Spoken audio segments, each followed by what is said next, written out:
Hello everyone. So today we will be discussing another topic of the chapter respiration in organisms. So what we are going to learn today, like in our last class we had discussed about what we had discussed about breathing and breathing rate, isn't it? So today we will continue that topic once again. Okay, today we will be extend that continuation of the topic, that is mechanism of breathing. Today we will be learning and a related activity to demonstrate the mechanism of breathing. Okay, so let's start. Now, how do we breathe? What is the mechanism of breathing? Okay, so actually what is breathing?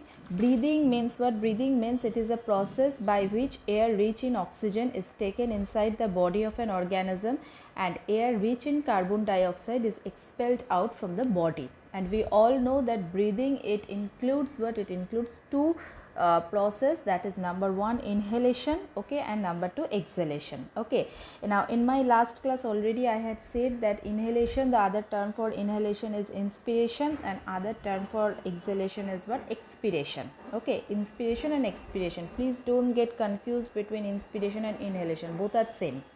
Understood?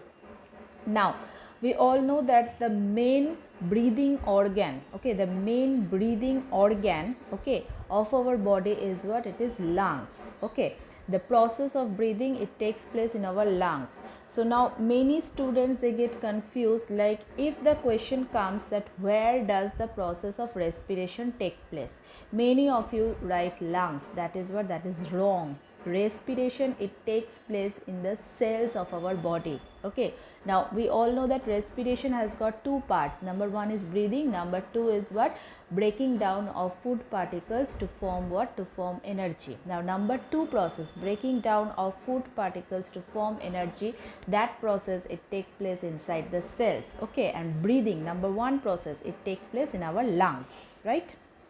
Now lungs, they are connected to our nostrils through what? Through the nasal passage, okay, and windpipe. Nasal passage, all of you know which one is the nasal passage, the inside passage, okay, beneath the nostril is known as what? Is known as nasal passage. Okay, and windpipe, all of you have idea which is the windpipe. So when we are inhaling air, okay, the air, it enters in our nostril, passes through nasal passage and windpipe, and what happened? It reaches our lungs. Okay, now how many lungs we are having? We are having two lungs, okay, in our chest cavity. Okay, our two lungs, it is placed in our chest cavity, and the lungs, they are protected by which structure of skeleton? You all have read in class 6 that it is protected by rib cage, okay, with the sheet of muscle between the ribs. Okay, now rib cage, it is an enclosed structure. Okay, now how many bones are present in a rib cage? 12 pairs, that is 24 bones are present in a rib cage. Okay, the front part of the rib cage, it is joined with what? It is joined with the breastbone or sternum. Okay, and the back part, it is joined with the backbone. Understood? So each side of the chest cavity, it has got what? 12 round bones, right? Now at the bottom of the chest cavity, what is there? There is a curved sheath of muscle which is called what? Which is called diaphragm. Okay, which is called diaphragm. Okay, now diaphragm, it is a sheet of muscle. Now diaphragm has got two functions. Number one, diaphragm, it takes part in the process of breathing. Okay, that is a breathing movement, number one. And number two, diaphragm, it separates the respiratory system from our digestive system. Okay, just beneath the respiratory system in the abdominal cavity, it lies what? It lies our digestive system. Okay, so diaphragm, it acts as a bridge, okay, between our respiratory system and digestive system. Okay, it forms what? It forms the floor of our chest cavity. Okay, now this mechanism of breathing, okay, or the process of breathing, it involves what? It involves the movement of rib cage and diaphragm. Remember, along with the lungs, it involves the movement of rib cage and diaphragm. Okay, so here in this picture you can see, let me explain you first about inhalation. Okay, then I will be discussing about what? Then I will be discussing about exhalation. Okay, now inhalation, that is the process of breathing in. Okay, now when we are breathing in, then what happens? Then two things happen at the same time. What are the two things? Number one, the muscles between the ribs. You all know that the bones, they are attached to the muscles. Every bone, it is attached to the muscles. So it is obvious that in between the ribs also there is a presence of muscles. Okay. So number one, the muscles between the ribs, it contracts, okay, causing the rib cage to move upward and outward. We all know that how does a muscle function? It contracts and it relaxes. Okay, it contracts and it stretches. Okay. So what happens? Number one, the muscle between the ribs, it contracts, causing the rib cage to move upward and outward. Remember, okay, it causes the rib cage to move upward and outward. Okay. And number two, what? The diaphragm, it contracts and it moves what? It moves downward. Right. Now the upward and outward movement of the rib cage as well as the downward movement of diaphragm, what happens? It both increases the space in the chest cavity and it makes what? It makes larger. Now let me explain this thing in detail. Like when you are inhaling the air, isn't it? Now air, it is going inside our lungs. As a result, what is happening? The lungs, it is expanding in volume as because it is intaking a lot of air.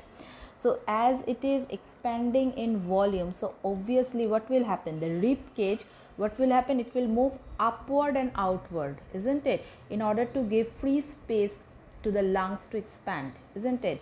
And if the rib cage, it moves upward and outward, and obviously what will happen? The diaphragm, which is attached, okay, which is making the floor of the chest cavity, what will happen? The diaphragm, it will also move downward. Okay, diaphragm, it is actually a curved sheet of muscle. So when it will be coming downward, what will happen? It will become straight.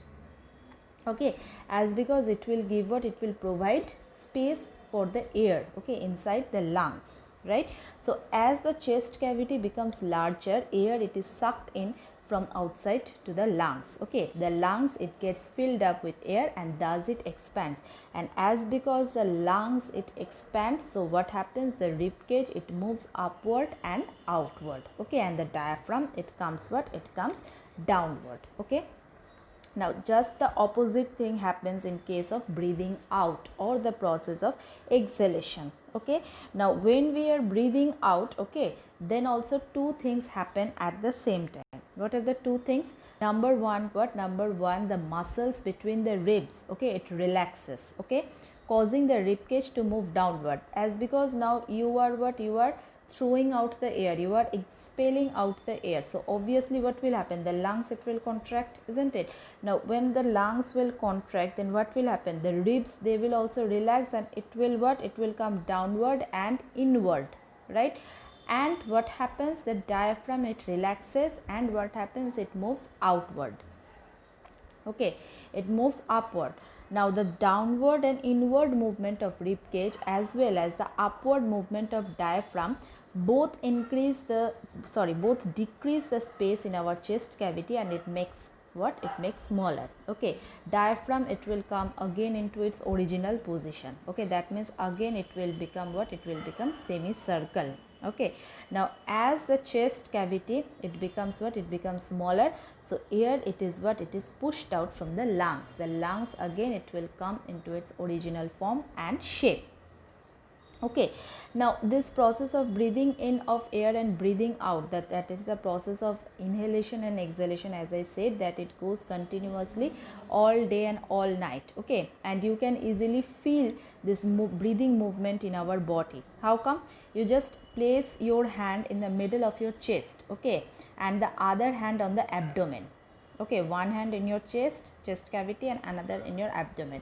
Now take some few deep breaths and release them. Okay, so what you will feel? You will feel the up and down movement of our chest and abdomen caused by what? Caused by breathing in and breathing out of air.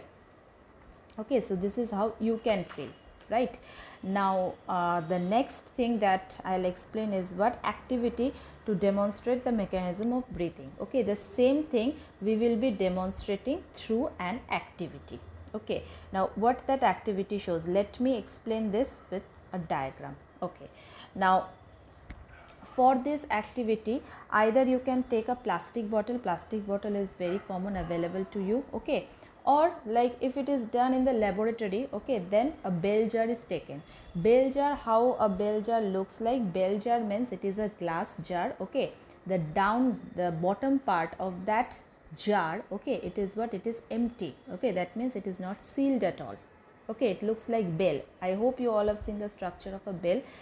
How does a bell look like? The bottom part of the bell, it is what? It is open, okay. So similarly, that is why that kind of jar, it is named as what? It's named as bell jar. So if bell jar is not available, simply you take a plastic bottle, cut it from the middle, okay, and it will act like a bell jar. So for this, you take two half cut plastic bottle, okay. Now along with this, what you have to take? You have to take a glass tube, okay. Here you can see this kind of bifurcated glass tube you have to take, okay. Bifurcated glass tube, that is a glass tube which is divided at the end, okay. So a glass tube is taken, branching into two smaller tubes at its lower end, okay. Now what you have to do? You have to put this glass tube inside the plastic bottle, and the mouth you have to seal it with the help of a cork, okay. Cork, sometimes this cork is used to seal the mouth of a medicine bottle, okay.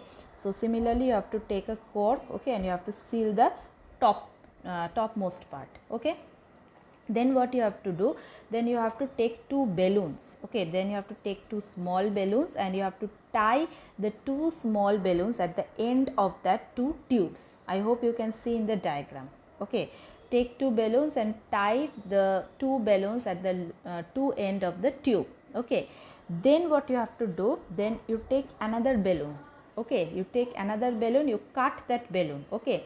Now if you cut that balloon, then what will happen? It will turn into what? It will turn into a thin rubber sheet, okay. Now you take that thin rubber sheet, okay, and you just seal the open end, okay, open end of the plastic bottle, okay, with the help of a thread, okay, with the help of a thread tightly, okay. So this will represent the entire our respiratory tract, okay. Now over here it will represent what? Now this plastic bottle, okay, it will represent what? This plastic bottle, it will represent the chest cavity, okay. Then this balloons, it will represent our lungs, okay, and the rubber sheet, it will represent what? It will represent our diaphragm, okay. And this glass tube, it will represent what? It will represent our windpipe, okay, windpipe or trachea. When you will when I'll tell you about the human respiratory system, then you will come to know about the organs in detail, okay. Once again, I'm telling you, the plastic bottle, it is representing our chest cavity, okay. The two balloons, they are representing our lungs, okay. The glass tube, bifurcated glass tube, it is representing our trachea, okay. And the rubber sheath, it is representing our diaphragm. Understood? Now next, what you have to do? Now first of all, you have to show the process of breathing in, okay. Now in order to show the process of breathing in air, what you have to do? You have to pull the rubber sheet downward, okay. You have to pull the rubber sheet downward. In this case, what will happen? In this case, the space in the bell jar, it increases, okay. It will lower the air pressure inside the bell jar, okay. Now air from outside, as a result of the lower air pressure, so what will happen? The air from outside, it will rush in through the tube, okay, into the balloon, okay. As a result, what will happen? The balloon, it will inflate, okay. That means their size will increase, okay. And when you are stretching the rubber sheet, okay, this shows the action of diaphragm during inhaling of air. That means it is going down, okay. As a result, it is what? It is making the chest cavity. What happens inside the chest cavity? The lower air pressure is forming, and as a result, from outside, what happens? The air, it is rushing inside our chest cavity and making the lungs get inflated, okay. Now next, in order to show the process of breathing out of air, what you have to do? You have to release the rubber sheet, okay. Now in this case, what happens? The space in the bell jar, it decreases, right? The air from inside the balloon, it goes out through the tube, due to which what happens? Due to which the balloons, it gets deflated, that is, their size decreases. So this shows the action of diaphragm during the exhaling of air, Okay, so this entire activity, it shows what? It shows how to demonstrate the mechanism of breathing. Now one small thing I need to tell you, that when you are what happens to the air which we breathe during respiration, what happens, the air that you are inhaling. Okay, so in that case what happens, the oxygen, okay, the inhaled air, in case of inhaled air, the oxygen is more, okay, rather than carbon dioxide, right? In case of exhaled air, what happens, the carbon dioxide, it gets more in case of what, rather than what, rather than oxygen. For example, we all know that air has got certain composition, that is oxygen is 21%, carbon dioxide is 0.03 to 0.04%, and water vapor, it has also certain composition. Now in case of inhaled air, what happens, the oxygen, it remains what, it remains 21%, right? Carbon dioxide, what happens, it is what, it is 0.03 to 0.04% as usual, and water vapor is very less, right? But in case of exhaled air, what happens, the scenario changes. Okay, as because the metabolic process, it takes in, okay, in our body. So what happens in that case, if you determine the percentage composition of these gases, what you will find, you will find that oxygen, presence of oxygen in case of exhaled air, it has reduced down to 15%. Okay, whereas carbon dioxide, the percentage from 0.03%, it has increased to up to 4.4%. okay, and water vapor, the presence of water vapor, it is a lot in case of exhaled air. So this is all about today. Okay, so here I have written, okay, what happens to the air which we breathe out during respiration. In case of oxygen, what happens, in case of carbon dioxide, what happens, and in case of water vapor, what happens. Okay, so this is all about today. In our next class, we will be discussing about what, we will be discussing about the respiration in humans. Thank you everyone.